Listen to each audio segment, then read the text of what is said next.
Salut cher ami trader, je te souhaite la bienvenue dans cette vidéo YouTube.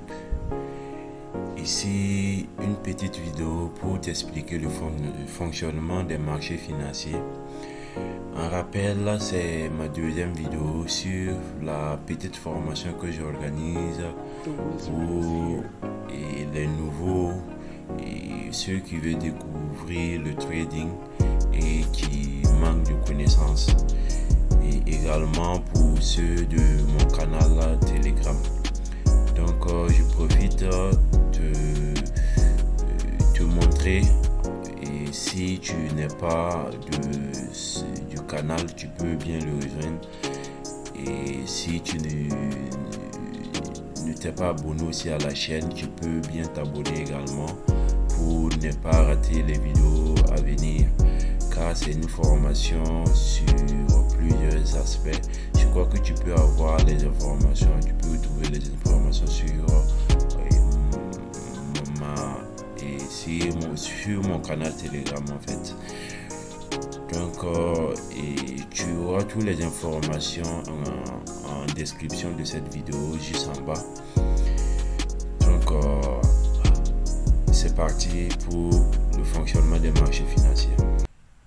Avant tout, l'information est capitale.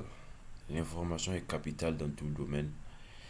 La connaissance est à la base de la réussite dans un domaine.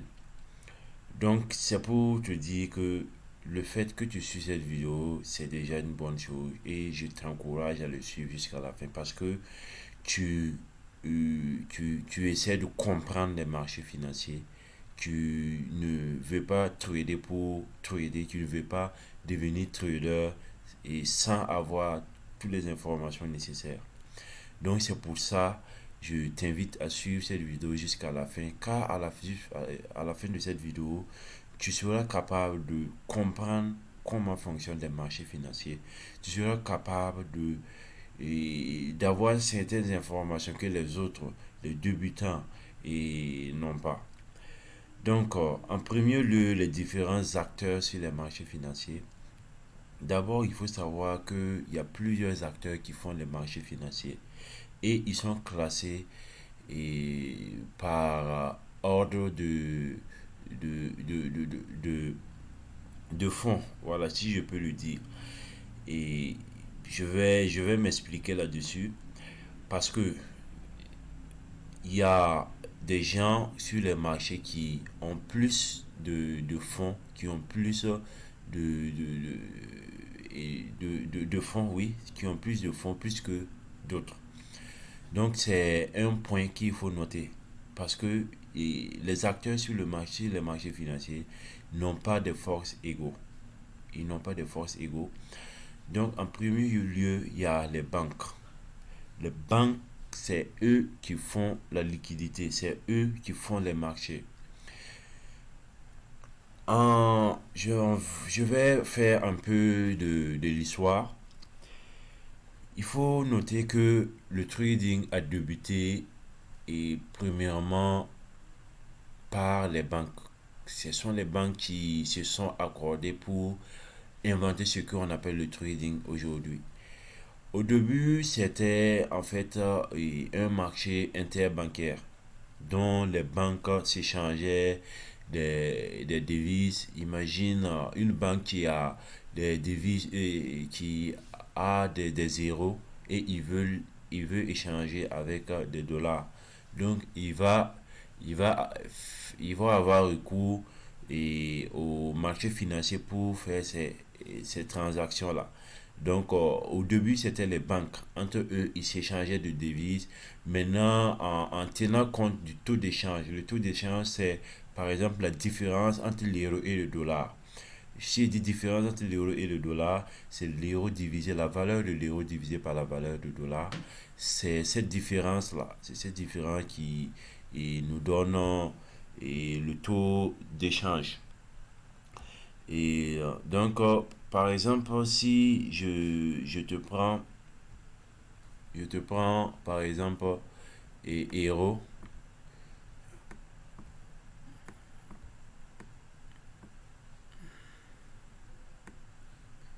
euro rapidement.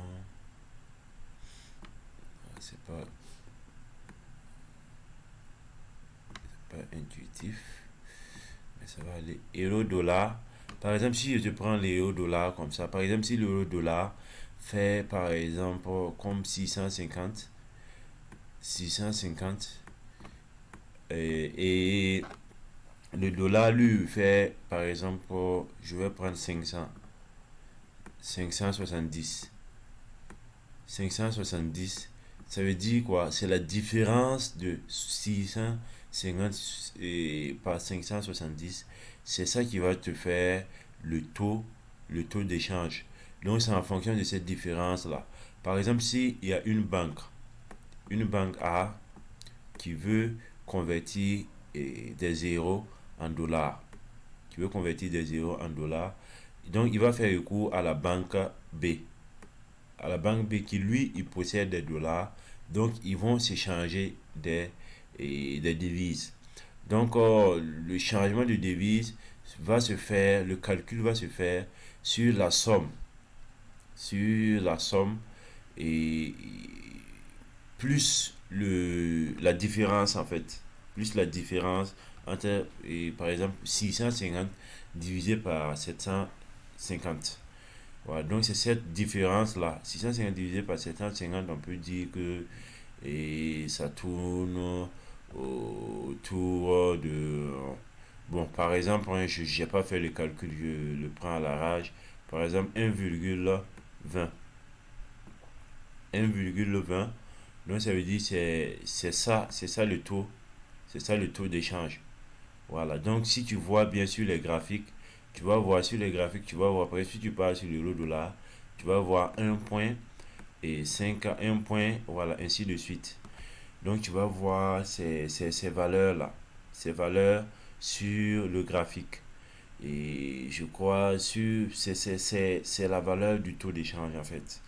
Donc les banques ils vont s'échanger des devises en tenant compte de ce taux d'échange là. Voilà. Donc et par exemple l'euro coûte 650 et puis le dollar coûte 750.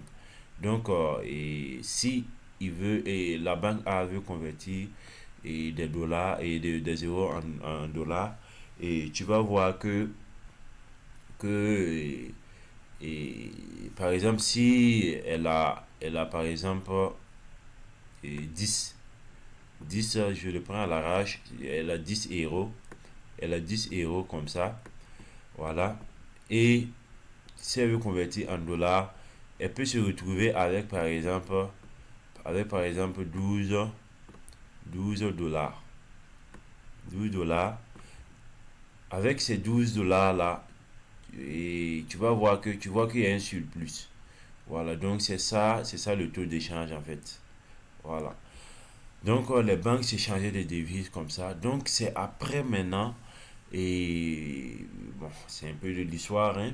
C'est après, aux environs des années 2000 que a vu la naissance du trading et en général. Voilà, en général, il y a eu la naissance du trading en général qui a été généralisé au grand public. Où et toi et moi, nous pouvons être là et nous pouvons trader et n'importe quel marché où que nous voulons. Et il y a après maintenant, c'est là maintenant qu'est venu et les industriels.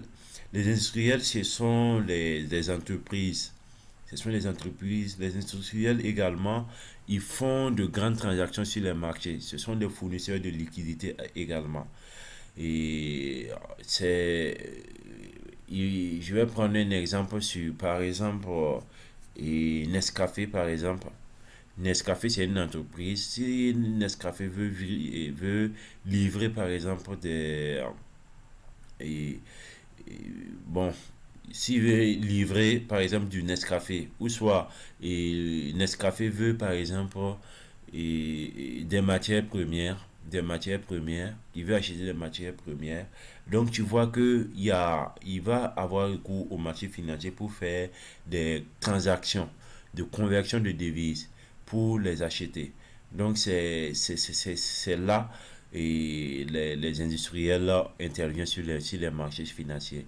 Donc tu vois les entreprises également, ils interviennent. Également, je t'ai montré un peu en haut, les banques également, ils interviennent pour faire des conversions des transactions. Et également, il ne faut pas ignorer le fait aussi également que les industriels font recours aussi aux banques pour les demander de les couvrir, voilà, sur certaines transactions et tout. Voilà, donc après ça vient les traders. Les traders et toi et moi qui sommes également les traders. Et donc nous intervenons sur les marchés, mais notre intervention n'a pas de poids. Ça n'a pas de poids comparé à ces grandes institutions-là. Ça n'a pas de poids parce que nous n'avons pas des sommes énormes, nous ne faisons pas des transactions énormes pour faire bouger le marché. Et donc c'est pour ça et tu vas voir certains traders qui s'appuient sur eux-mêmes.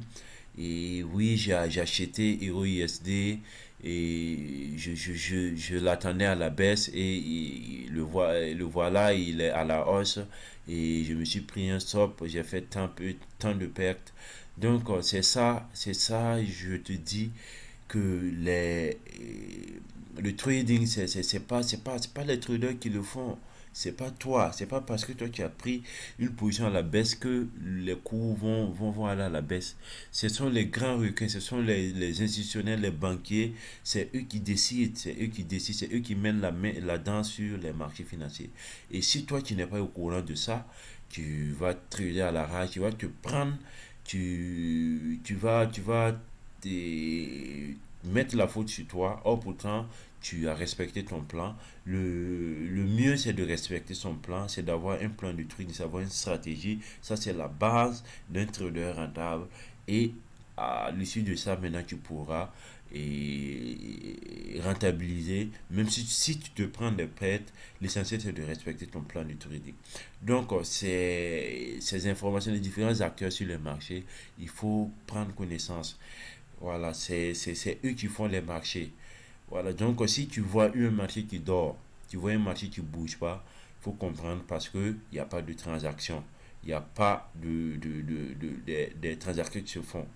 Et même si les traders sont nombreux sur le marché, sur ce marché-là, tu vas voir, il ne va pas bouger énormément. Voilà. Or, pourtant, nous, on veut les marchés où les banquiers, les institutionnels là, interviennent pour rentabiliser, pour se faire des profits. Donc, après ça, il y a les moteurs de la bourse. Les moteurs de la bourse, c'est ce qui alimente en fait la bourse. Ce qui alimente la bourse, c'est quoi? C'est l'évolution de l'économie des États. Et l'économie des États, ça influence beaucoup trop. Voilà, la bourse. Par exemple, si on prend la paire euro-dollar, par exemple, et l'évolution de l'euro-dollar, et ça va faire déplacer le graphique de l'euro-dollar. Par exemple, si l'euro monte, et tu vas voir que le graphique va monter, si l'euro descend, tu vas voir que le graphique va descendre. Si le dollar monte, tu vas voir le graphique va descendre. Si le dollar descend, et tu vas voir le graphique va monter. Donc tout ça, c'est ce qui alimente. Voilà. Donc tu dois suivre les informations économiques. Tu dois savoir l'état actuel là, de l'économie d'un État pour t'appuyer, pour appuyer tes analyses techniques. Donc je vois beaucoup de gens qui disent que non, moi j'ai pas à faire recours aux analyses fondamentales. Pourquoi? Parce que moi je suis je suis analyste technique, je fais analyse technique. Oh, pourtant, c'est pas ça. L'analyse technique est là, c'est bien vrai, c'est ça. C'est ça et la base de tout. Mais l'analyse économique est là aussi pour appuyer nos analyses techniques. Voilà, donc avec tous ces éléments-là, tu vas voir que tu vas prendre des trades qui vont t'offrir de belles opportunités. Donc après ça, il y a les annonces économiques. Les annonces économiques également, c'est le moteur parce que ce sont les annonces, les investisseurs regardent les annonces économiques et regardent les chiffres et les chiffres des États, ce que les banques centrales décident sur les entreprises. Donc c'est ça, il faut également prendre en compte cela. Donc, je vais passer sur des phases pratiques. Je vais te montrer comment tu pourras élaborer une veille fondamentale et comment tu vas pouvoir repérer l'action des banques, des industriels sur le marché financier. Donc, en premier lieu, je vais te montrer les différents. Je vais partir sur mes graphiques. Après, je vais te montrer comment tu pourras faire une veille économique. Je suis sur mes graphiques. C'est le graphique du CAD contre le franc suisse. Donc, on va essayer d'étudier un peu le mouvement des banques à ce niveau. Je crois que j'ai fait une vidéo sur les blocs de contrat qui est l'action des banques et sur les marchés. Et si tu n'as pas encore vu cette vidéo, je te conseille de la voir également. Et de toute façon, à la fin, je vais te le mettre juste à la fin de la vidéo. Si tu es intéressé, tu peux le suivre.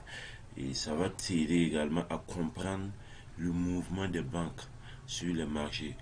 Et toi, tu vas pas trader au hasard. Tu vas pas trader en suivant des indicateurs. Tu vas essayer de comprendre ce qui se passe sur les marchés avant d'intervenir.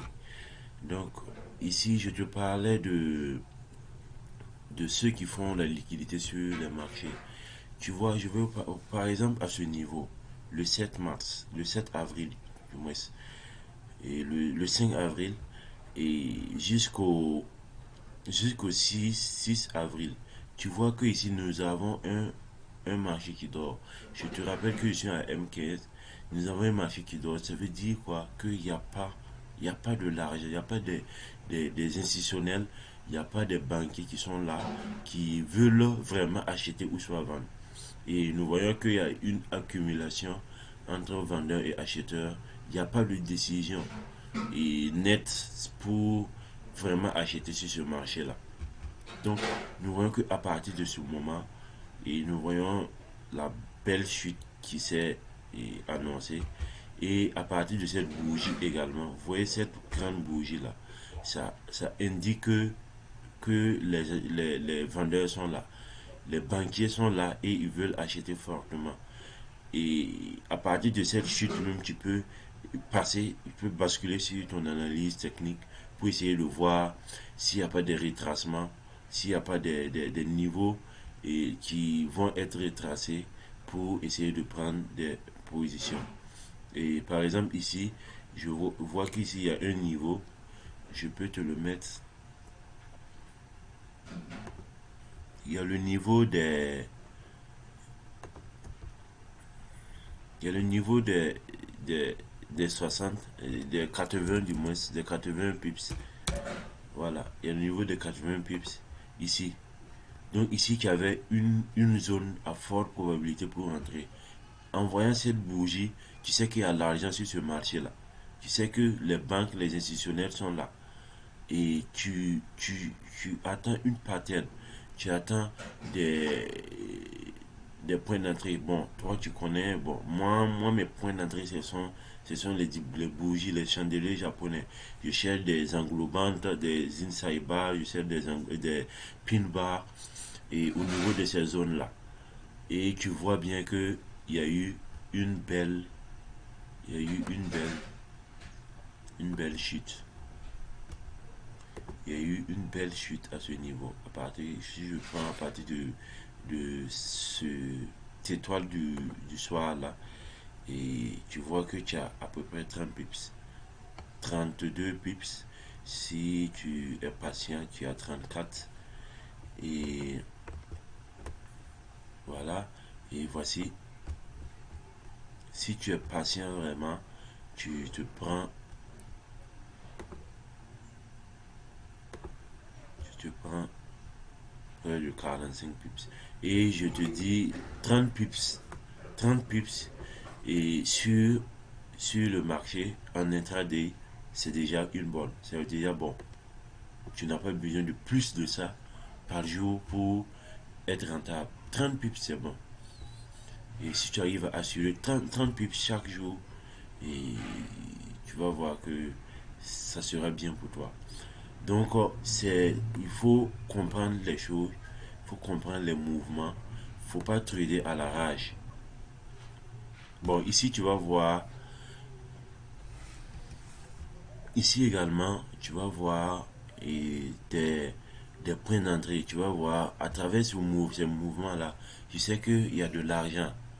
Voilà, tu sais que les institutionnels sont là, ils se battent et tu vois, il y a toutes ces chutes, tu vois, toutes ces chutes. Imagine tu rentres au niveau de l'englobante, l'englobante à ce niveau. Tu vois que tu as à peu près combien de pips? Tu as à peu près 129 pips. Donc c'est pour te dire que il faut comprendre le mouvement sur les marchés. Il ne faut pas t'appuyer sur des indicateurs pour trader. Il ne faut pas t'appuyer sur des, des, des, des, des moyens qui sont facilement manipulés par les banques. Il faut avoir une œil sur les chandeliers japonais, un œil sur le mouvement des prix et le contexte général du marché. Par exemple, je vais aller en H4 pour te montrer en gros le contexte. Tu dois essayer de voir. Et les banquiers, ils sont à l'achat, au moins ils sont à la vente. Par exemple, sur ce mouvement-là, tu vois que c'est quoi? Tu vois que tout ce mouvement, tu vois que c'est un mouvement à la hausse. Je vais te tracer un canal. Voilà, ça c'est un canal. Pardon.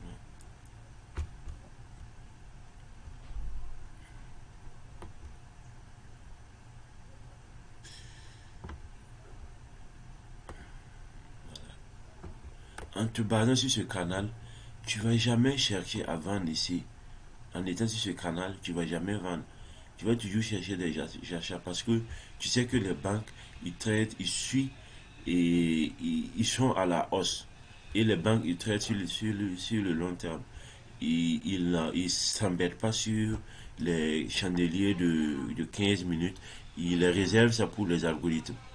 Voilà, et ce sont les algorithmes qui font le boulot et sur ces time frames. Sinon, les banques, ils interviennent sur le long terme. Ils traitent sur le long terme. Tu vois, une tendance comme ça en H4, c'est une tendance qui, qui n'est pas facile à être cassée. C'est pas facile de renverser cette tendance-là. Et si tu vois un renversement à ce niveau, ça veut dire que les banques ont décidé de renverser le prix et de repartir de l'autre côté de la balance. Par exemple, à ce niveau, il y a eu une cassure de cette droite de tendance et nous voyons que le prix a chuté. Et le prix a chuté énormément, a chuté 146 pips, voilà, de chute. Et évidemment, tu vas chercher un retest sur cette droite-là. Voilà, je peux dire que ça, à partir d'ici, tu as déjà ton retest. Tu, tu peux rentrer et bon, tu peux rentrer au niveau ici, hein, tu peux rentrer sur cette anglophine-là. Et tu vois que tu, tu prends tes profits. Voilà, donc c'est pour te dire que tu dois impérativement chercher des comprendre le mouvement sur les graphiques. Chercher le flow des banques. Tu vas aller sur les grands time frames, tu vas voir les banques ils traitent sur le long terme, ils traitent sur le court et bon, pas ça. Tu vas voir si les banques ils traitent à la hausse ou soit ils traitent à la baisse. Tu vas voir avec tes lignes de tendance si ils sont à la hausse, tu vas chercher des positions d'achat et tu vas chercher des positions de vente quand la trendline va se casser. Là, tu sais que tu as une confirmation sur une grande unité de temps et ça appuie tes étapes sur les petites unités de temps. Donc, à présent, je vais te montrer comment tu vas faire une veille fondamentale et comment l'analyse économique et, et tout. Donc ici je suis sur Forex Factory, c'est ma plateforme de d'analyse fondamentale. Donc ici tu vois bien que et ce sont des paires de devises comme ça. Et tu vois bien également que je vais mettre en français et que tu puisses comprendre bien un peu le contexte.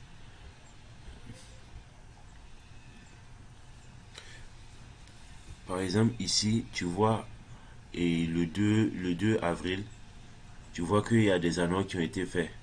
Le 2 avril, c'est un vendredi. Je crois que ça doit être le F1 et le NFP. C'est l'annonce sur les gains horaires moyens, l'annonce sur le changement d'emploi non agricole, et puis le taux de chômage. Ce sont des annonces très importantes que tu dois suivre. Tu vois le taux de chômage, le taux d'intérêt, ce sont des annonces très importantes. Et la publication, toute publication de banque centrale, tu dois être au courant pour voir et appuyer tes analyses. Par exemple, ici, nous voyons qu'il y a des annonces positives comme il y a des annonces négatives. Je vais te donner un exemple d'annonce et que moi-même j'ai suivi et ça va nous servir d'exemple. Par exemple, j'ai suivi et le mercredi 7 une annonce sur le CAD et le PMI. L'annonce a été publiée à 14 heures et j'ai vu que l'annonce est positive. Et l'annonce positive, ça veut dire que les investisseurs ils vont suivre cette annonce-là. Si l'annonce est positive, ça veut dire que l'annonce est en faveur du dollar canadien. Donc moi je sais que le dollar canadien va et, à présent et, grimper. Donc j'ai basculé sur mes graphiques pour essayer de comprendre l'annonce. Sur la paire HeroCard, sur la paire HeroCard, j'ai vite remarqué et à partir du... Je vais enlever ça. J'ai vite remarqué à partir de 14 heures, c'est le 7 avril, hein, 14 heures, à partir de 14 heures, 17 heures et 13 heures, 17 heures, voilà, il y a 14 heures et dans l'intervalle là. Et j'ai vu que à partir de 14 heures là, j'ai vu cette chute, ce pin bar là. Et puis encore, c'est une zone institutionnelle qui est une zone dont les banques surveillent. Les banques interviennent au niveau de ces niveaux-là, ces zones institutionnelles. Voilà, si tu remarques bien, j'ai un peu mis des zones institutionnelles 1.50 et 1.51 et 1.52. Ce sont des zones à très forte probabilité. Donc, j'ai vu ce, ce pin bar là. Donc, automatiquement, j'ai compris bien que c'est mon annonce. C'est l'annonce qui a été interprétée par les investisseurs et, et les banques sont en train de repartir à la baisse. Et également, je vais partir en D1. En D1, en D1 ici, je voyais que la tendance était baissière. Je voyais que les banques étaient vraiment à l'achat et à la vente du moins. Et ils vendaient. Donc, j'ai carrément tous les moyens, toutes les opportunités, tout me dit de rentrer sur ce marché-là. Donc, tu vois que c'est pas que de l'analyse technique, il y a de l'analyse fondamentale, il y a le contexte général du marché, il y a également le signal d'entrée. Donc, c'est ça et les setups à forte probabilité. Et j'avais en gros pris la position à ce niveau-là. Et également, j'avais foutu mon stop un peu ici et je visais un peu ce bas de... Voilà, sur renversement là. Sur renversement qui a eu lieu ici. Ici, j'ai visé sur renversement et j'attends. Je suis en profit et également, je suis à break-even. Ça veut dire je ne paye pas, je ne gagne pas. Et je vise ce niveau pour la semaine prochaine. Donc, c'est simplement ça. Si tu comprends ce concept, tu vas voir que tu vas rentabiliser sur les marchés financiers. Donc c'est vraiment une opportunité pour toi sur cette chaîne d'apprendre ces notions-là. Parce que je compte faire beaucoup d'autres vidéos. Donc c'est la raison pour laquelle je te conseille de t'abonner et de rejoindre mon canal Telegram pour comprendre et suivre toutes les publications que je vais faire et également de être notifié sur les vidéos à venir.